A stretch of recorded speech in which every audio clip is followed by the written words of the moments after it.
जय हिंद मेरे प्यारे दोस्तों, नेक्स्ट टाइम पे आपका स्वागत है। Uttar Pradesh UPPSC staff nurse के लिए ऑनलाइन रिक्रूटमेंट जारी कर दिया गया। ठीक है, 21 जनवरी के अंतर्गत पे लगभग 558 पोस्टें हैं। क्या क्वालिफिकेशन मांगा गया है और लास्ट में मैं इसका सिलेबस भी आपको प्रोवाइड करने की कोशिश करूंगा यदि आप इसके लिए एलिजिबल है।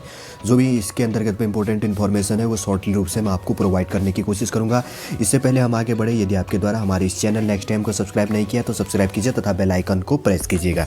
जो भी कंटेंट, जो भी इन्फॉर्मेशन हमारे द्वारा आपके लिए प्रोवाइड किया जाएगा उसका नोटिफिकेशन शॉर्टली रूप से आपके पास प्रोवाइड हो जाएगा। ठीक है ना। जैसे कि मैंने पहले बात किया कि 558 पोस्टों के लिए यहाँ पर रिक्रूटमेंट जो जारी किया गया है, तो इसके लिए इंपॉर्टेंट डेट क्या है कि एप्लीकेशन बिगिन आप 21 जनवरी 2022 से फॉर्म भरना शुरू कर सकते हैं। और इसका फॉर्म भरने का लास्ट डेट की अगर इसी के अंतर्गत की बात करें तो क्या है 17 फरवरी 2022। और फीस भी उसी दिन 17 फरवरी 2022 को आप लास्ट फीस पे कर सकते हैं। और इसका एग्ज़ाम डेट जो एडमिट कार्ड है वो जल्दी अवेलेबल करा दिया जाएगा। जब आएगा तो मैं वो भी आपको शॉर्टली रूप से आपको प्रोवाइड करने की कोशिश करूंगा। अब बात करते हैं इसके फीस पेमेंट के लिए। फीस पेमेंट है जनरल ओबीसी और ईडब्ल्यूएस के लिए 125 रुपये, एससी और एसटी के लिए 65 रुपये और फिजिकल हैंडीकैप जो कैंडिडेट है उसके लिए 25 रुपये फॉर्म फीस हो गया। अब एज लिमिट मेन हो जाता है 21 साल। आपकी मिनिमम एज लिमिट 21 साल होनी चाहिए और मैक्सिमम कितनी होनी चाहिए, 40 साल होनी चाहिए। जैसे कि यहाँ पे लिखा है कि एज रिलैक्सेशन एक्स्ट्रा एज पर UPPSC staff nurse 2022 recruitment rules. देखिए 2022 के रूल के हिसाब से यूपीपीएससी स्टाफ नर्स के अंतर्गत पे जो एज रिलैक्सेशन दिया जाता है कैटेगरी वाइज वो भी इसके अंतर्गत पे प्रोवाइड किया जाएगा। जैसे कि मैंने पहले कहा कि स्टाफ नर्स के अंतर्गत पे 558 पोस्टों के लिए रिक्रूटमेंट जारी किया गया है। अब देखिए इसके लिए क्वालिफिकेशन काफ़ी इंपॉर्टेंट हो जाता है। ठीक है, जैसे कि यहाँ पर क्वालिफिकेशन की बात कही गई है, class 10th high school exam with science streams and 10th +2 intermediate exam पास। देखिए वापस रिपीट करता हूँ, class 10th high school exam with science stream से होना चाहिए और क्या होना चाहिए 10th +2 इंटरमीडिएट एग्जाम पास होने चाहिए। और दूसरा जो क्वालिफिकेशन मांगा गया है diploma in general nursing and midwifery. ठीक है, ध्यानपूर्वक सुनिएगा, diploma in general nursing and midwifery और BSc degree in nursing registrable with the UP nurse and midwife. ठीक है, और काउंसिल से, ठीक है, मिडवाइफ काउंसिल जो है। और क्या होना चाहिए इसी के अंतर्गत बात करें तो पजेस, और उसके बाद में कहा गया है डिप्लोमा इन द बात करें तो साइकेट्रिक के लिए कहा गया है registrable with the UP nurse and midwifery council से क्या होना चाहिए, यह भी रजिस्टर होना चाहिए, तभी आप इसके लिए एलिजिबल है। ठीक है, और समझ गए होंगे क्वालिफिकेशन तो इसके अंतर्गत में बता दिया है और फॉर्म फीस भी बता दिया जो इंपॉर्टेंट इन्फॉर्मेशन था। देखिए अप्लाई ऑनलाइन के अंतर्गत पर जब आप क्लिक करेंगे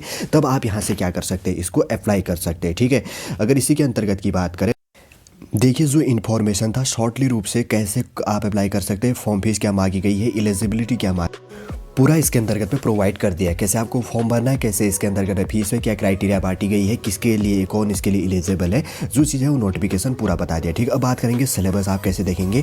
जैसे कि आप यहाँ पे नीचे जाएंगे तो डाउनलोड सिलेबस के अंतर्गत पे क्लिक कर देंगे। ठीक है, तो ये सिलेबस आगे पूछेगा, देखिए डाउनलोड ऑप्शन पूछेगा और ये डाउनलोड होना शुरू हो जाएगा। ठीक है, कुछ टाइम बाद जब ये डाउनलोड हो जाएगा तो यहाँ पर अभी पूरा दिखाई देगा। अगर आप इसके लिए एलिजिबल है, आपके पास अगर ये है तो आप क्या कर सकते हैं, देखिए जैसे कि इसका सिलेबस डाउनलोड हो चुका है। ठीक है, आपको पता होगा कि आपको कैसे पढ़ना है, लेकिन मैं थोड़ा सा सिलेबस शॉर्ट रूप से आपको प्रोवाइड कर देता हूँ। ठीक है, अलग से वीडियो इसलिए नहीं बनाया ताकि वीडियो अलग से बन जाता तो अच्छा भी नहीं लगता, और इसके साथ में ही पूरा ऐड कर दिया तो आपको अच्छा लगेगा। ठीक है, देखिए प्रारंभिक परीक्षा के अंतर्गत पे प्रारंभिक परीक्षा और मेन से दो रूपों में यहाँ पे एग्जाम होने वाली है।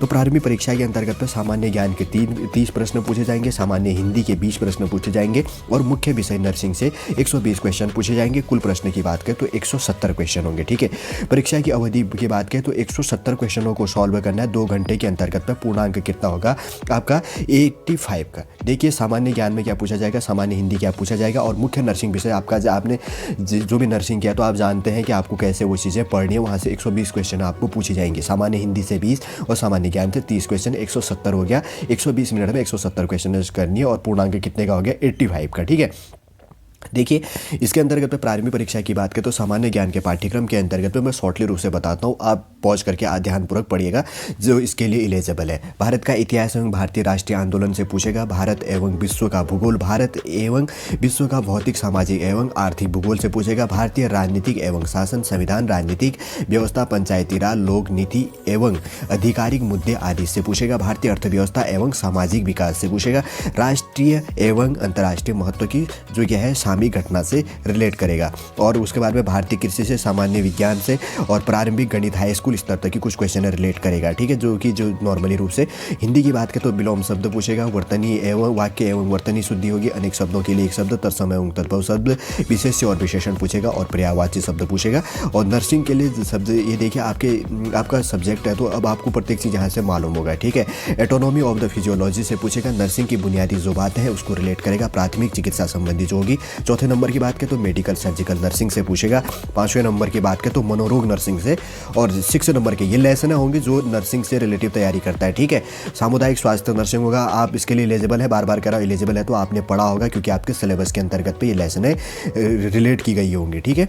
छठे नंबर की बात करें तो सामुदायिक स्वास्थ्य नर्सिंग से संबंधित। सातवें नंबर की बात करें तो मिडवाइफरी एंड गाइनकोलॉजिकल नर्सिंग के अंतर्गत पे, ठीक। और 8वें नंबर की बात करें तो बाल नर्सिंग संबंधी। और 9 नंबर की बात करें तो व्यावसायिक रुझान एवं समायोजन परिभाषा और नर्सिंग पेशे के मापदंड क्या है वो भी इसमें रिलेट किया गया। 10वें नंबर का लेसन है माइक्रोबायोलॉजी। और 11वें नंबर की बात करें तो मनोविज्ञान से। और 12वें नंबर की बात करें तो समाजशास्त्र, ठीक है, जिसको सोशियोलॉजी कहा जाता है। ये काफ़ी इंपॉर्टेंट होता है, हर चीज़ों में सोशियोलॉजी इंपॉर्टेंट है, ये चीज़ भी ध्यान रखिएगा आप हमेशा, ठीक है। यहाँ तक कि यूपीएससी के अंतर्गत पे भी एथिक्स और सोशियोलॉजी एक अलग से रिलेट रहता है। व्यक्तिगत स्वच्छता की बात करते हो, पर्यावरण स्वच्छता हो गया। और 15 नंबर की बात करते हो नर्सिंग में कंप्यूटर का।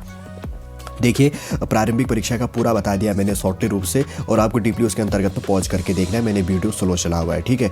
और मुख्य परीक्षा के अंतर्गत की बात करें तो मुख्य लिखित परीक्षा हेतु परीक्षा आयोजन की बात करें तो पाठ्यक्रम प्रश्न पत्र 1 होगा, समयावधि 3 घंटे होंगे, पूर्णांक 85 होगा। परीक्षा योजन पूर्ण पाठ्यक्रम के आधार पर नर्सिंग विषय प्रश्न पत्र की रचना हेतु प्रश्न पत्रों के स्वरूप एवं अंकों का विभाजन निम्नवत है।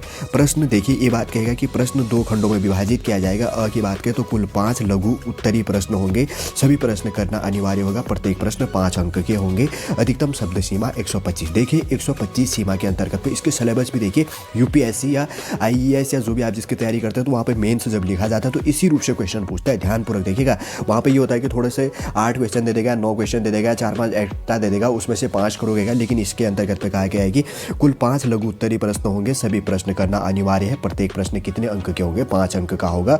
और अधिकतम अंक सीमा कितनी होगी, 125 की होगी, ठीक है। और उसी के अंतर्गत अब देखिए 125 अंक के शब्द आपने ऐसे लिखने की ताकि एग्जामिनर क्या हो जाए, आपसे मोटिवेट हो जाए और आपसे झट से मार्क्स दे देगा, नहीं तो वो आगे बढ़ेगा, क्योंकि बहुत सारे एस्पिरेंट आज एग्जाम की प्रिपरेशन करते हैं। दूसरे नंबर की बात करें तो खंड ब के अंतर्गत पे में क्या किया गया, कुल 6 दीर्घ उत्तरी प्रश्न होंगे, अभ्यर्थी को इनमें से कोई 4 प्रश्न हल करने होंगे, प्रत्येक प्रश्न 15-15 अंक का होगा।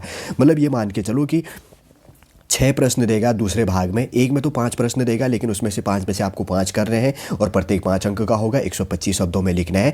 दूसरे के अंतर्गत में आपको 300 शब्द लिखना है, 4 प्रश्न करने, लेकिन 6 में से 4 प्रश्न जो आपको आते हैं, प्रत्येक अंक कितने नंबर के होंगे, 15 नंबर का, 15 चक्को 60 हो गया, ठीक है। और उसके 15 चक्को 60 का हो गया। और दूसरे नंबर की बात करें तो जो 6 है, 6 पंचे 30 हो गया। तो टोटल इसके अंतर इस रूप से क्या करेगा, पूरा एग्जामिनर यहाँ पे आपको रिलेट करेगा, जो है मार्किंग देने का काफ़ी अच्छा ये है, ठीक है। पूरा सिलेबस भी इंक्लूड कर दिया शॉर्टली रूप से। प्री के अंतर्गत पे क्या होगा, मेंस के अंतर्गत पे क्या होगा, उत्तर प्रदेश के अंतर्गत पे जो नर्सिंग के लिए रिक्रूटमेंट है, ठीक है, समझ गए होंगे। चलिए दोस्तों, जो इन्फॉर्मेशन है हम यहीं पे समाप्त करते हैं। शॉर्टली रूप से आपको यहाँ पे इन्फॉर्मेशन प्रोवाइड करने की कोशिश की। यदि आज का ये इन्फॉर्मेशन आपको अच्छा लगे, लाइक कीजिए, कमेंट कीजिए और हमारे इस चैनल नेक्स्ट टाइम को सब्सक्राइब भी कीजिए तथा शेयर भी कीजिए, ताकि जो और स्टूडेंट भी प्रिपरेशन कर रहे हैं ताकि उनके पास भी कंटेंट और इन्फॉर्मेशन उपलब्ध हो सके।